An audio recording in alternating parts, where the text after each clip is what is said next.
This is Class 13. We regret that there was a technical problem recording 3 of our classes, Class 12, Class 13, and Class 21.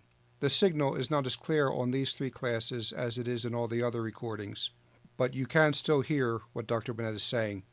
Apologies for the inconvenience. Anybody got any questions pertaining to anything we covered in the previous class? We're on page 13 at the bottom. Again, defining natural law. And here focusing on the problems that we have in terms of trying to understand natural law. Got a little different tonight. I can't tell everybody. I think we're exceeding. But here's the difficulty. Natural law ought to be knowable to everybody, because after all, it's imprinted in our very nature. But natural law, which is the eternal law simply applied to man, has to be learned gradually, and it has to be taught to our intellect. Our intellect operates discursively. That means we don't intuit things directly the way an angelic intellect would. We have to learn slowly. We go from A to B to C to D, and we have weak intellects. We have 4 faculties in human nature which contribute to the weakness of our understanding. First of all, the intellect itself, which is rather dimmed by the effects of original sin and by the fact that it is, as I said, not an intuitive intellect, but a discursive intellect. It goes from point A to point B to point C to point D. There's plenty of room to make mistakes in the process. And then on top of it, we have the will, which can get in the way of our judgment. St. Thomas suggests that the sadness that when you make an error, an intellectual error, it entails a fault of the will. Because clearly, you can't come to a false conclusion from legitimate premises. Either you have accepted a premise you had no business accepting, or you've drawn an inference that you had no business making. In which case, at some point, you went beyond the data, you went beyond the logic, and you leapt to a conclusion. How do you leap to the conclusion except by saying, well, that must be it. I will that it be it, in other words. So that there is a kind of fault. I wouldn't want to go so far as to say it's morally terrible on our part, because we make such mistakes all the time. But there is a kind of fault in coming to a false conclusion. One of the things that you learn, the more that you learn, is how much you don't know, and how carefully and cautiously you have to express things. You always run into people who are so completely certain of everything. And the older that you get, the more you realize how few things you are that certain of. And that, of course, is why we distinguish between moral certitude and metaphysical certitude. Metaphysical certitude would be apodictic certitude, absolute certitude. You see the truth in itself in such a way that you cannot be wrong. But we can't live that way all the time because we don't know everything with that degree of certitude. So we operate by moral certitude. Moral certitude means I've taken into account everything that I could reasonably be expected to take into account in order to make this decision so that I know that it is morally illicit to proceed. And that's what we have to do most of the time in our lives. So, if you say, if I take this pill for a certain disease, will it kill me? Well, I can say, well, it might kill me, but I'm morally certain that I should take it. Because all the evidence indicates it will do me more good than harm. But of course, as you know, as we've seen so many times in the case of medicine, 5 years later we find out we were wrong, and all the lawyers are out making money. You see them on TV all the time, telling you about the drugs you were taking 10 years ago and how you should sue your physician and providers for it. Moreover, we, because we are animals, suffer from the fact that we have appetites. We have a pleasurable or desiderative appetite, which draws us towards sensible goods, often when we ought not, and this of course can influence the will with respect to judgment about the truth of something. You know, is this morally good or bad? Well, I'm going to really enjoy it, so it must be good. That of course is basic hedonism. But after all, the hedonism gets in the books, doesn't it? As a kind of ethical theory. It's not a very good ethical theory, but it certainly is based in the makeup of human nature. And then we also have the aggressive appetite. The aggressive appetite can make us judge somebody harshly. I know that you were trying to do something nasty to me. Well, do I really? How many times we judge other people's motives? Well, we know one of the most serious sins so frequently committed is the sin of rash judgment. That's a very destructive sin, very destructive act, because we so quickly judge somebody else and say, I know you were trying to hurt me, I know you were trying to take my whatever it is, and I know that you had intentions to do this or that, and I know what's in your mind. Well, I don't know what's in your mind. How many times do I really know that? Do I have metaphysical certitude of what's in your mind? And yet, how many times we make that judgment? And of course, we have the problem. We have a criminal justice system, don't we? We have a civil justice system wherein juries are called upon and judges are called upon to adjudicate precisely what a defendant or what a plaintiff may have had in his mind, knowing full well we can't ultimately be certain. I mean, if you're judging that somebody intended to murder someone, you're judging what's in their mind, what's in their will. And there's no way directly to attain that. You can bring forth witnesses, circumstantial evidence, everything that you want to support your conclusion, but we have to realize ultimately there is always the remote possibility we're wrong. Even when we catch somebody red-handed doing something, we still don't know what was in their mind when they did it.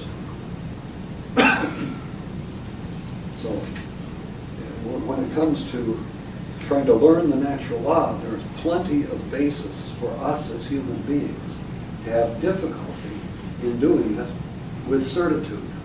Now that doesn't mean that there isn't an objective moral law or an objective natural law, because there is. But it does mean that we may not always know what it is. And that's why if you turn to page 14, you will see that there are various levels. There are 4 levels of natural law. And this explains why there are so many disagreements when it comes to ethics. There are things that are most evident. The most obvious thing, of course, is do good and avoid evil. Even the most evil person that you can imagine will always make some claim that what they're doing is justifiable. I mean, even the Nazis claimed that in running the extermination camps that they were purifying the race, that they were advancing the cause of evolution. They always can make some claim. The most brutal dictator you can find will always justify what he's doing somehow. Saddam Hussein was saving the Iraqi nation. Just ask him, he will tell you, even to the point that they were about to hang him.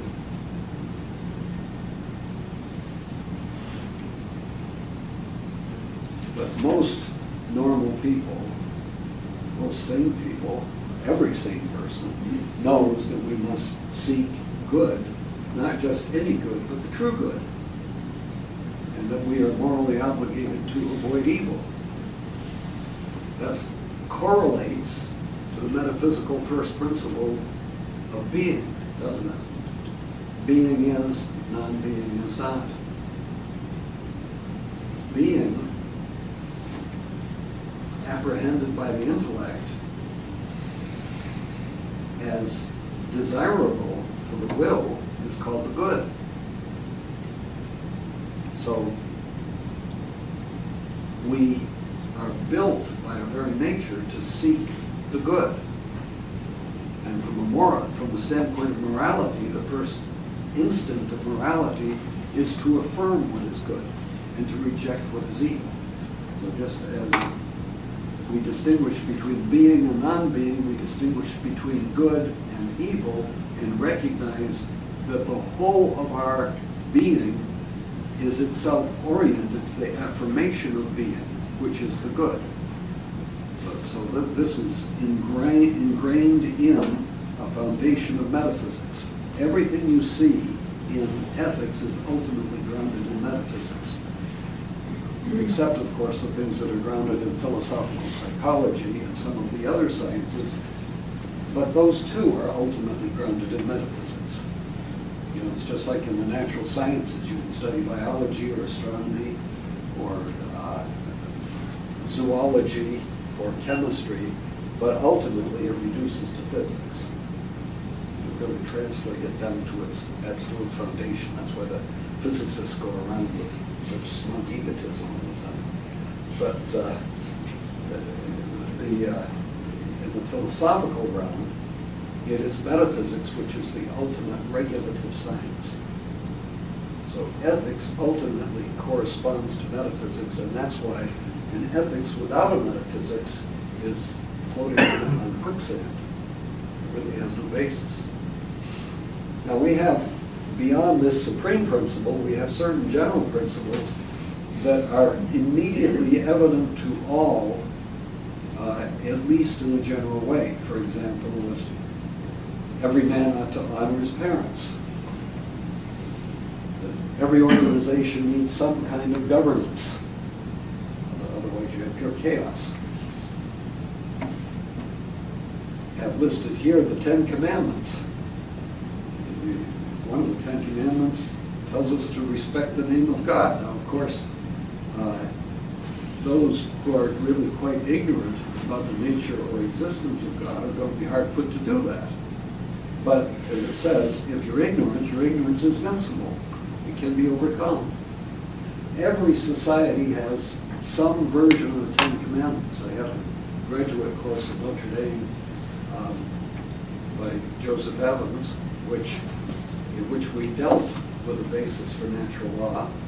And you might say, well, isn't it true that different societies have different laws or different rules? They don't all have the same 10 Commandments.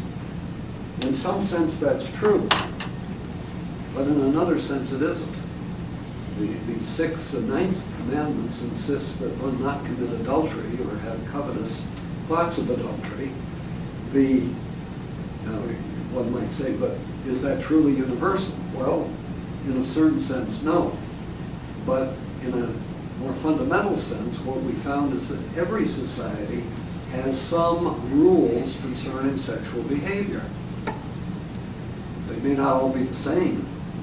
In some African tribes, at least once upon a time, it was just common courtesy to loan your wife out to a visiting guest. But the point is that there are always some rules about with whom you may have sexual relations. There are always some rules pertaining to property. There are always some rules pertaining to whom you may kill or not kill.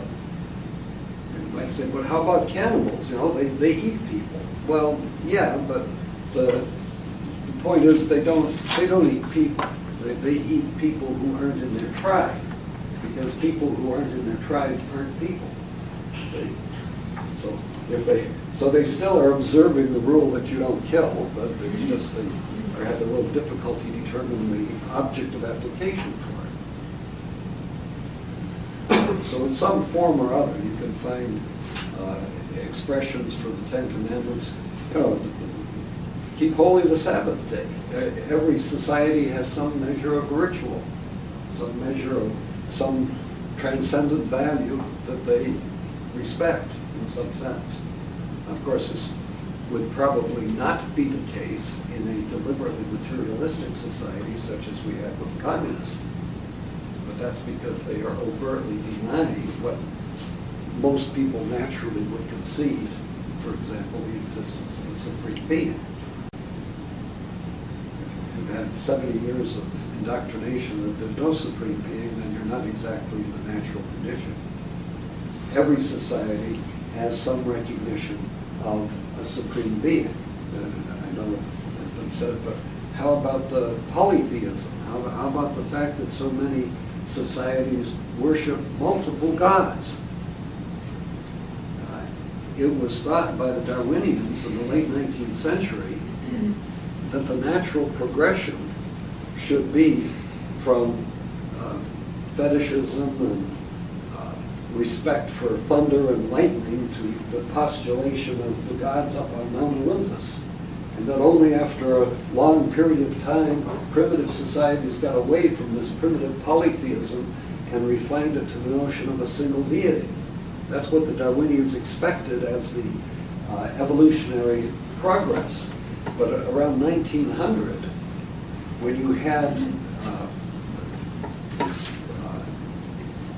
missionaries who also were anthropologists, went out to some of the primitive tribes in every place in the globe, from Alaska to Tierra del Fuego, they found that if you pushed these primitive peoples that supposedly believed in many different gods and could get through sometimes the reservations that they had about talking to foreigners, you found that there was, in virtually every case, some kind of an ultimate deity, some kind of an ultimate supreme, great spirit for the Indians and so forth, who was at the top of everything and perhaps would be related to some kind of a creation story, so that it turned out that really it followed more what you find in Genesis than what you find expected from Darwin.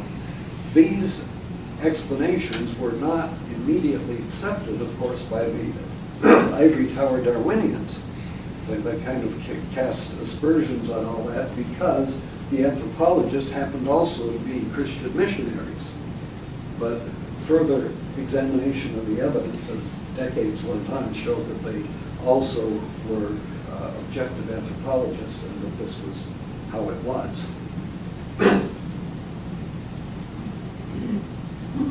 Now, point C, the secondary principles or conclusions.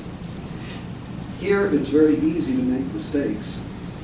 And what are we talking about? Things like capital punishment, corporal punishment, contraception, one might even add abortion. It is possible for people to make mistakes in their conclusions because there may be controversy about the facts that are at issue, obviously. Clearly there's a tremendous amount of debate about things like capital punishment. Corporal punishment, which was traditionally accepted in many quarters, now is condemned or even rendered illegal by those who are not too happy with the reference in the Bible to spare the rod and spoil the child. The contraception obviously has been the object of tremendous controversy and argument. And one must allow that in many of these cases, we have to be careful not to say that somebody is acting in bad faith because they don't conclude what we judge to be objectively right. I'm not saying there isn't an objective right or wrong, but it is possible for someone in good faith to draw the wrong inference. Many people would argue, for example, that contraception is illicit, and many people, at least for a long time, argued that the unborn child in the woman's womb was not an unborn child, but just some kind of embryonic tissue. If they really believed that, and if they really believed contraception was licit, then they could, in some kind of confused way, put the things together and perhaps honestly believe that what they were doing or advocating was legitimate.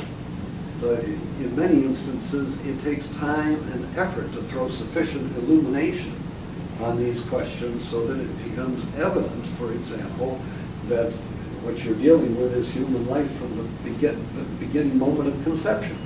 After all, even St. Thomas did not know that. Aristotle did not know that. St. Thomas would still absolutely reject abortion, even in the earliest stages, but primarily because it would be a form of contraception which would offend against the natural end of the procreative act, marital act. So it still would be a serious sin. But when one comes to understand that you're actually taking a human life by these acts, then it becomes a far more grave sin than it would otherwise be. So obviously, in these secondary principles, there is not only room for debate, but there's plenty of debate. Finally, as far as the application is concerned, obviously, when it comes to deciding who to execute or who to spank or who to put in jail or who to fine, all kinds of mistakes are made. Now, in fact, that's one of the main objections that people make concerning capital punishment. After all, you might make a mistake. And the correct answer to that is yes, you might. But it goes with the territory of having a judicial system which has varying degrees of sanctions rationally applied. It is a good argument to say that capital punishment ought never to be used where there is the least degree of uncertainty. That's a good argument for that, but that's not an acceptable argument to say, therefore, that capital punishment is itself unjust or immoral.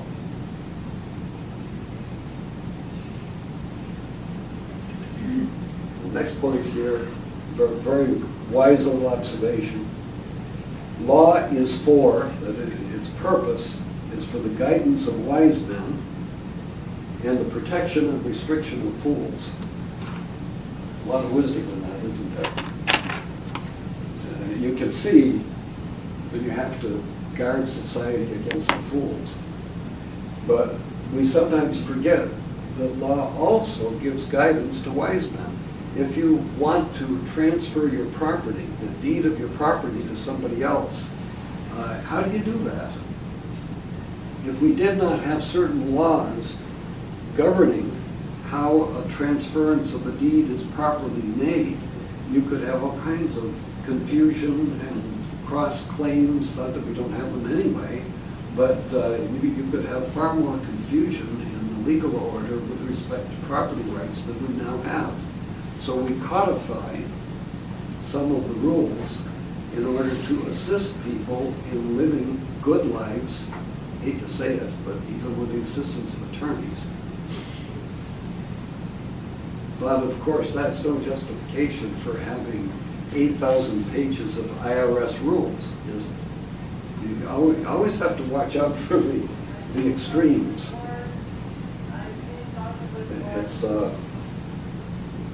It's hard to strike a balance because you have those who would say, well, we should have no laws at all, libertarianism gone mad, and the other extreme, those progressives who want to codify every possible aspect of human nature. And of course, you actually can see in the political order right now the arguments that are taking place, can't you? Between these two positions. Those who want a complete libertarian view of society and those who want to have government run your least thought. Now, it is tempting to say, well, then the truth is not either extreme, but it's something in between. And we get tempted thereby to say, well, does that not then make it relative? Is it a kind of relativism? Is it a kind of compromise that we're making between too few and too many? No, it ought not be. It ought to be, as Aristotle would say, the golden mean, which is not an arithmetical mean. We'll deal with this later in the course. But it is a mean of what is correct. You know, it's just like if you're a 20-year-old female, you should not weigh 50 pounds. You know, that's probably not healthy. And you should not weigh 500 pounds. That wouldn't be healthy either. Therefore, logically, it would seem you should weigh about 275 pounds, right? Because that's the mean between the extremes. No, there is an objectively right weight. What is it exactly? Well, that's sometimes hard to know. Depends on the individual, but does that mean there isn't an objectively right weight for this individual? See, we can still insist that in society there is an objectively correct way that laws should be formulated. You could have diverse sets of laws because you have diverse sets of government, all of which are quite legitimate, provided people are governing themselves according to natural law. And they could have different sets of laws. I could imagine one society that might need a total of 1,000 laws.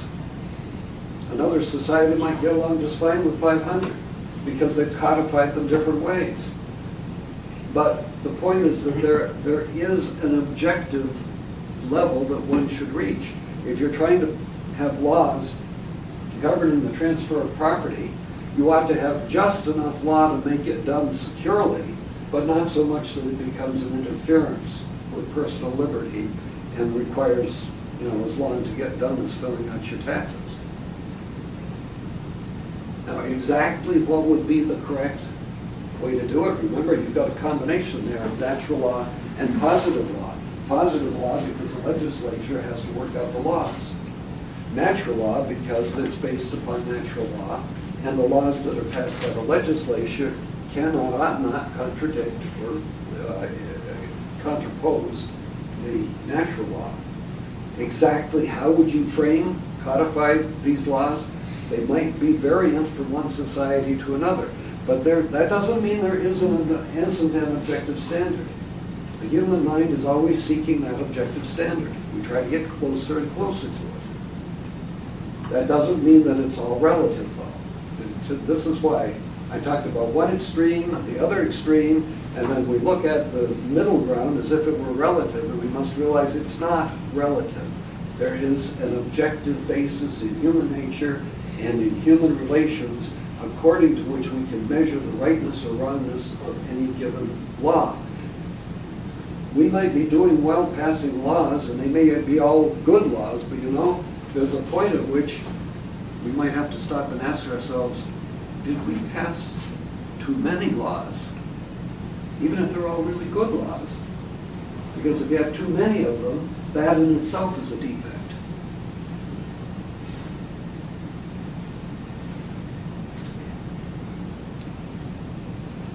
So anyway, that's why we need law. We need law to guide us to know what is right. And sometimes we don't know what is right. It doesn't mean we always have to ask a lawyer, but you could actually have a good bureaucrat who could help you. It's possible. No way. I mean, you have to understand that the bad name that lawyers and bureaucrats have gotten arises because of an aberration in the way that they are functioning.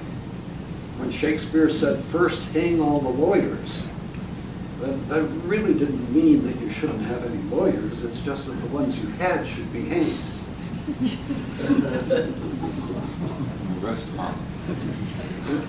You needed new ones.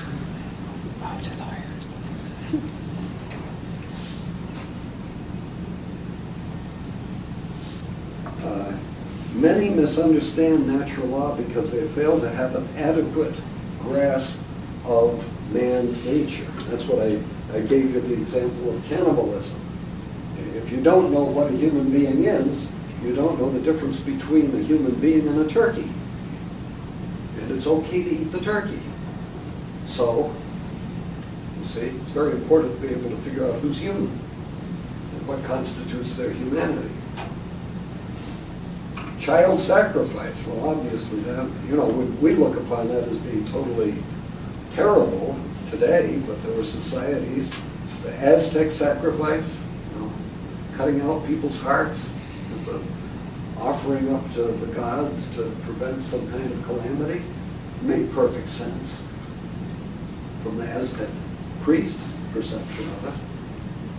But we would not agree, and you might have had an argument initially. After all, the Aztec priest would probably say, you don't want to have a volcano spewing all over the village, do you? And surely everybody would say, no, we wouldn't want to do that. Well, okay. So that gives rise to the controversies that sometimes or extent. You have to explain to people, people have to discover that cutting out somebody's heart does really not prevent the volcano from erupting, number one. And number two, even if it did, you don't have the moral right to sacrifice an innocent human being for the sake of the common good. And you know, today, with the utilitarian mentality people have, we do have a lot of people saying, well, the few have to be sacrificed for the sake of the many.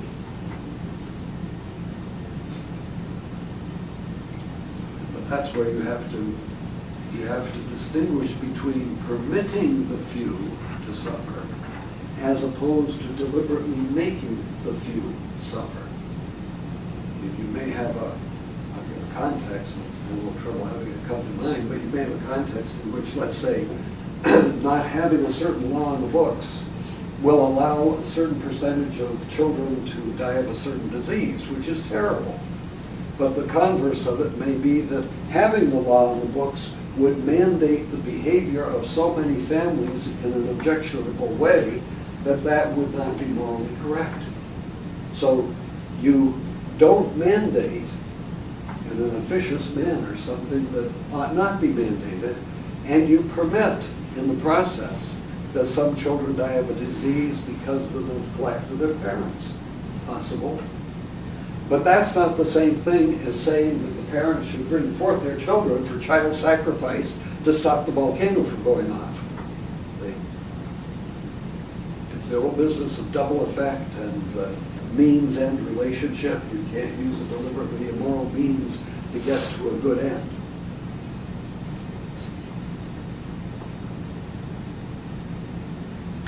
Clearly, the problem is that everybody has a moral law, a natural moral law, but not everybody understands it. We all share the same common human nature.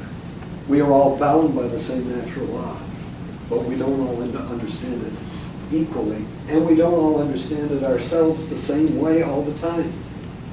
That doesn't mean there isn't an objective basis. One time I might know something is wrong, and later on I might forget it. Or I might not know it now and learn it later. And if I don't know it now and I act based on what I know now, I'm not morally responsible for what I did wrong, assuming I did all that I could to find out what was right.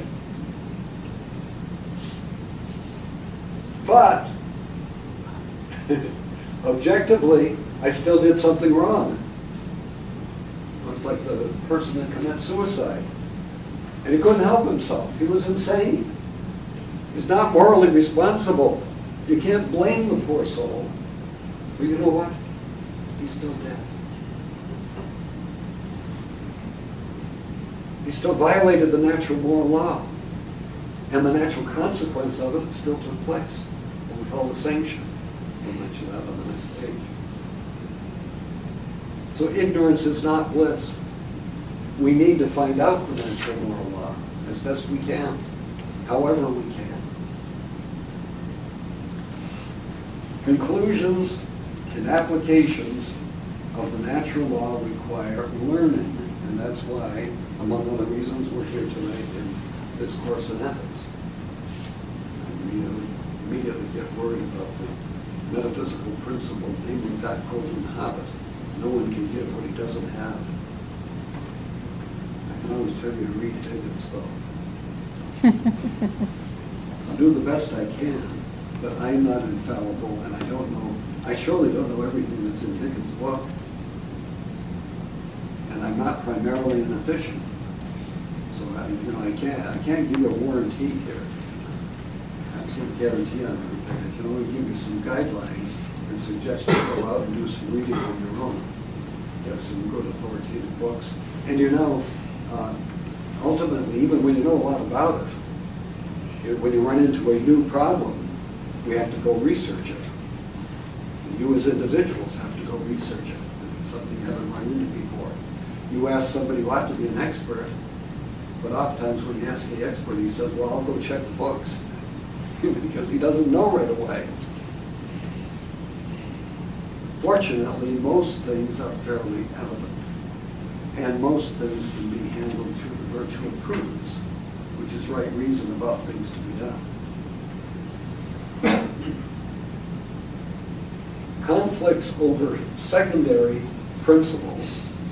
What were those secondary principles up there? Things like capital punishment, corporal punishment, contraception. Conflicts over secondary principles confuse laymen about the conclusions and applications. Because if you can't figure out whether corporal punishment is right or wrong, how on earth can you apply it? How do you know what to apply? I mean, it's worse than just not knowing who to apply it to. You don't know whether you even should apply it, or in what way you should apply it. And I might add, as you probably well know, it's not just the laymen that get confused, but never lose sight of the ballgame. That doesn't mean that there isn't an objective moral law, an objective natural law. It just means that we poor, weak human beings have a hard time holding on to it at all times. But you know there is an objective law because everybody recognizes it. Everybody knows you should do good and avoid evil. And remember, even the atheist who says, how can there be a God when he allows all these terrible things to happen to humanity? Even he is saying that God ought not do that. In other words, he's complaining against injustice, which means he's got a concept of justice. Everybody recognizes that there is a moral law. It's just some people know almost nothing of it. And others know of it, but don't practice it very much. And even when you know a lot about it and you practice it as best you can, there's still much more to be known, and the practice is never easy. And here again we have the definition of law, but I already gave it in the prior page.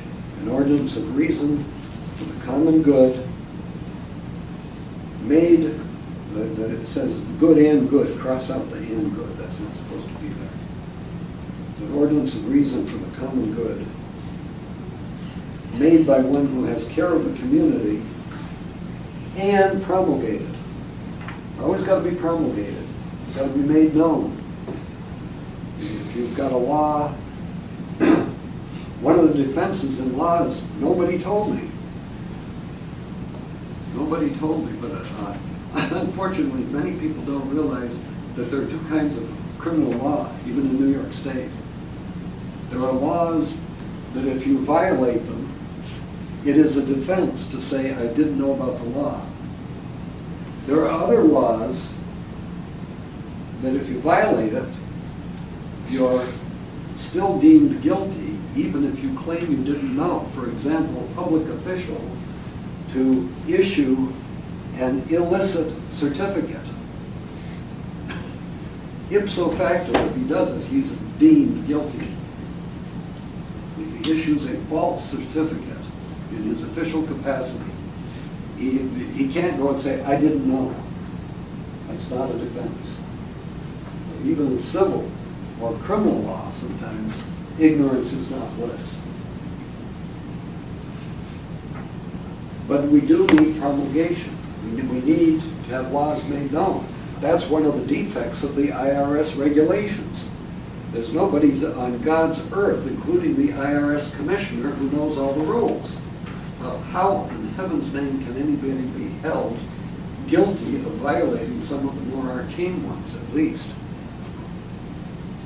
Don't tell them I sent you. Pulled in by the IRS. That's the point, though.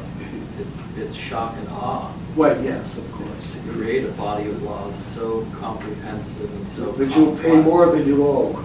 that one can't defend themselves against it because no one has And just to be- constant understanding. And just to be safe, you'll pay more than you owe, Because there must be a law for it. undoubtedly. Now, as far as promulgation, one might ask, well, then how is the natural law promulgated? Because to be a true law, it's got to be promulgated. It's promulgated because we all share the same human nature, and we all have minds, and we can reflect upon that nature in order to understand the law. Now, some people, of course, you've always got to look at the exception. Some people are non-compass mentis. not in a condition whereby they can do this in any form. Obviously, a human being who is comatose or completely insane cannot be responsible morally for what he's doing. But it still is a general principle. You know, just like a few birds have broken wings, but most birds fly. Most human beings have enough reason to be able to reflect on their nature and know certain basic things, like you shouldn't be attacking your neighbor without any cause. You shouldn't be murdering him. You shouldn't be taking his possessions. You shouldn't be killing yourself. These things are kind of evident, even if you know practically nothing else. But clearly, because we do have a common human nature and we can study it, over time we should come to know more and more about what is morally correct in society. Yeah, you know, it's kind of interesting. That's kind of an argument for progress, isn't it? And as we all know, if there's anything that's evident, say, in the 20th century, we had amazing technological progress. We can do things today that in 1900 were unthought of. And today we do things that in 1900 were unthought of. I'm talking now about morality, because while we've made all that progress technologically, we have almost done reverse morally. We've slipped into every form of decadence that one could hardly imagine in 1900. So progress is a double-edged sword. You can't just say we're making progress through time so everything's better. Doesn't necessarily follow. Isn't it amazing? We have all these universities today, and we have every form of moral perversion possible, usually being taught at the universities. This is called progress. Maybe because of immoral people slipped into our education system and into the governments. And well, clearly. The point is, one's morality is not equated to one's intellect. If that were true, Satan would still be Lucifer before he fell, the light bearer, the highest of the angels. Uses his apostles. It is the universal human experience that I can know what is right and do what is wrong. And the more that I know what is right, the worse that what I do wrong becomes. Promulgation, though, does take place because God created our nature and gave us so that's kind of like the book. And he gave us reason, which is like the eyes with which to read the book. We need to reflect upon ourselves, human nature adequately considered, understood, and then from that we should be able to develop the science of ethics. Aristotle did a wonderful job of it, mind you, without Christian revelation. The Nicomachean Ethics really did a wonderful job of initially framing out the science of ethics. The difficulty, of course, if you ask what is the role of supernatural revelation in society, it's that man using his reason, just as is the case with respect to the existence of God, even if he once knows the truth, often begins to deviate from it, to slip from it, does not hold it. And that, of course, is clearly what's happened in the last century with respect to morality in society. What we once knew, the things that once no one would have countenanced, have now become not only the law, but propaganda that is imposed upon everybody to accept and honor as if it were moral. As it says of the end times of the Bible, good has become evil and evil good, which is a little bit scary. So you don't need to have a theological grasp or revelation to understand the need for revelation. That God does exist and man does have a nature which is often prone to folly in his own self-governance, and therefore it is reasonable that God would not only reveal his own existence but give us guidance. And lo and behold, we have the Ten Commandments. But the Ten Commandments, if you examine them carefully, as we will at some point, really correspond very nicely to natural law. Okay, let's go to page 15.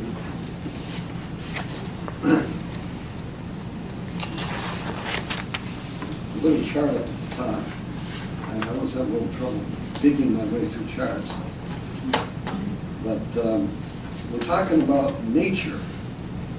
Talking about nature, as it says, it's from the Latin natus, meaning born. It's what we're born with. It's the way we are created by God in our very essence, and that's why there is a natural physical law. Remember, physis in the Greek means nature. And nature is the essence. It's the way that God has constituted something to be. And that, of course, is why the natural physical law really does not admit of exceptions, because there is no free will there to bollocks things up. It's only when you get to human beings that you're going to have that kind of a problem. The natural moral law dictates certain basic principles. For example, this is a terrible example, isn't it? To pay taxes. Why on earth should we have to pay taxes? How does that proceed from the natural moral law? Because, of course, the problem is the moment you think of taxes, you think, but they're unjust. But are they unjust in themselves? Difficulty is, if you want to have a road to drive home on tonight, you got two possibilities. Go build it yourself, or you form a government, pay taxes, collect the taxes, and hire a road crew to build it for you so you can ride on it.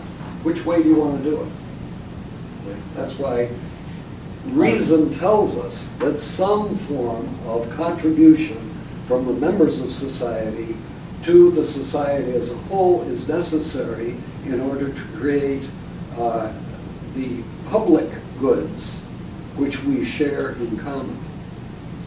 That's why you don't own, because of your taxes, you don't own 1 square foot of Lewiston Road. You can't say, that's my square foot, you can't drive on it. No, we all own it in common. You don't have a piece of it, it's yours. So, to pay taxes is a necessary part of having a society. Natural moral law doesn't say you got to pay taxes if you're not in society. You know, if you're living by yourself on a desert island, you don't have to pay taxes. So what happens when the power structure, who calls themselves government, comes to you and says, you're going to pay taxes for a road, but they don't end up building the road? And in fact, in the meantime, they squander that money and they indebt themselves even further and say that you owe for that additional debt that we incurred along the way. Well, Doesn't that render the concept of taxation in practice, in reality, unjust? no, it only shows that people can be unjust in the exercise of illicit powers. In principle, you still need to have the road. What you need to do is to send your superintendent of highways to jail. That's the correction. That's appropriate.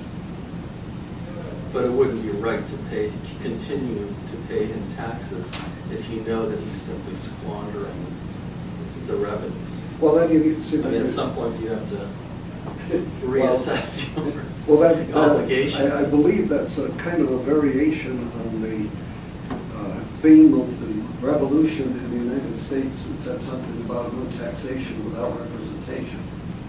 Or we'll dump all your tea in the harbor. So obviously you have a right to protest against the unjust application of any law, but it doesn't mean that there ought not be a way to have individual public support for public projects, which is what you're talking about. The matter of paying the taxes is good or bad by nature. Now, it's good by nature, in principle, that taxes be raised. If they are being misused and abused, as you properly described, then obviously that would be bad. And indeed bad by the nature of the act of the person who's squandering it. But that doesn't mean in principle that isn't the way it could be done correctly. That's when you throw the rascals out. start over. We also have civil or positive law with respect to taxes. That has to do with, say, how much you pay. Sometimes the matter is something that's indifferent by nature. For example, when do you have to pay the taxes? April 15th. Now, what made April 15th something from heaven? Hardly. It was just arbitrarily picked as a time to do it. Could have been the 1st of April. Could have been March 1st. Doesn't matter. But once it's determined when it is to be, that is the law. And as citizens of a country, we are obliged to pay at that time, at least in the United States. How much you pay? That's an interesting one, because I have to be careful here. Insofar as these are being recorded and maybe disseminated. Let me put it this way. Some moralists have claimed that anything in excess of 25% is intrinsically immoral and that there is no obligation to pay. Some moralists have said that. I haven't said it, but some moralists have said it. It obviously does make some sense, though, that there is an objective limit beyond which government has no right to be taxing. If they have to tax 100% of what you earn, then they're not conducting the business of government correctly, right? And then therefore, and also if they were raising the revenue for the purpose of slaughtering the innocent, you do not have an obligation to pay for that either. But you get into very complex circumstances we find, for example, in the United States, where you have many people who would object to many parts of what money is being used for by the government. This gets really dicey when it comes to the ethics of it, because the difficulty is, if you're having common taxation for an entire society, obviously you're going to find different people in society finding different parts of that taxation being used for immoral purposes from their perspective. 10% may be objecting to this 10% of the federal budget, a different 10% objecting to a different 10%, and by the time you're done, you've got 100% objecting to everything, in which case no taxes would ever be paid.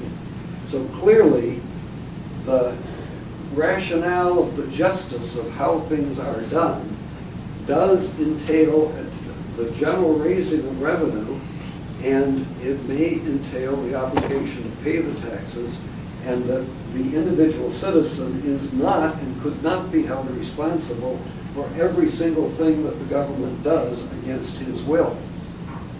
It is objectively immoral for society to tax you for performing an act which is contrary to the natural law. Thus, the taxes that are raised to fund abortion are objectively wrong and ought not to be exercised upon the body politic. Do individuals have to pay their taxes? Can you withhold a certain amount of your tax because you object to this? I think you got a problem there, because taxes in general have to be raised. What is wrong is that the government ought not to be using the tax money for this immoral purpose. And you have a right to use every power within your capability, short of running around killing people, to try to get them to stop doing this. In other words, that's what we have a political system for, to try to make the government operate in an ethical and prudent and reasonable fashion. They will not always do it, though, and you can't always make them not do it. Clearly, you have a problem every time the government declares another war, because many people would object to this war, that war, every war. And if they all withheld their taxes, of course, the government would collapse. So you have to turn around and look at it the other way and realize that, again, we do have a necessity of supporting the government. That doesn't mean everything that the government does is right, and it doesn't mean that we have to sanction everything they do. And one must remember that if what the government is doing is immoral, then such laws do not exist and you're not bound by them. But what is the law that you're breaking? And you've got to ask what laws involved. The law that says you must pay your taxes does not simultaneously say that you must therefore approve of abortion. It doesn't mean that you have to simultaneously approve of the use of your tax dollars for abortion, but you still might have to pay your taxes. So it may not be that easy to get out from under it. I mean, many people have said, I disapprove of what the government does, so I won't pay any taxes. You can see the logic of that. You wind up with no government and no society. So there's something wrong with that way of looking at it. It doesn't mean governments do not do egregious things. The obligation of society and of individual members is to elect governments that will do the right thing, or at least avoid the most grossly immoral kinds of policies. And in a republic, you do have a choice. Every 2 years, every 4 years, or whatever Parliament calls an election, you can voice your vote. And you have a moral obligation to do so, because what the government will do in your name once they take power.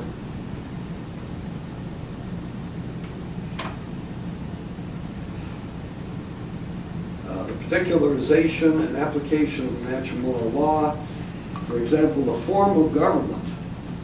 You might think, well, isn't the form of government dictated by natural law? You'll be amazed when we get to it. Basically, it's just a matter of, it should be a matter of governance by the people. But it can take many different forms. You could have a benevolent dictator. You could have a king. You could have a parliamentary democracy. You could have a republic. They're all legitimate forms of government. There isn't one that you say, this is absolutely has to be and this one can't be. I mean, if you stop and think about it, what's more efficient than a king? If you have a truly benevolent dictator, you have a wonderful form of government, the best possible, because he'll listen to the people, won't he? And he'll do what's morally right, always. But, of course, we said, well, human nature isn't that way. We had original sin. People fell. They're horrible. Most dictators we know need to be taken out and shot. Well, of course, that is a minor flaw. And therefore, we resort to various forms of democracy or republics because we don't trust that much power to any single person or any oligarchy or some particular group of people. Election dates, also, those are arbitrary. That's a matter of positive law. Can't conflict with natural law. You can't say, well, we're going to have free elections, but we'll never have them. And that would conflict with natural law, because you're not really going to have them. Okay, we have to quit for tonight. Thank you. Sound production copyright Olteen Library Services 2013. All rights reserved. www.aquinasphilosophy.com.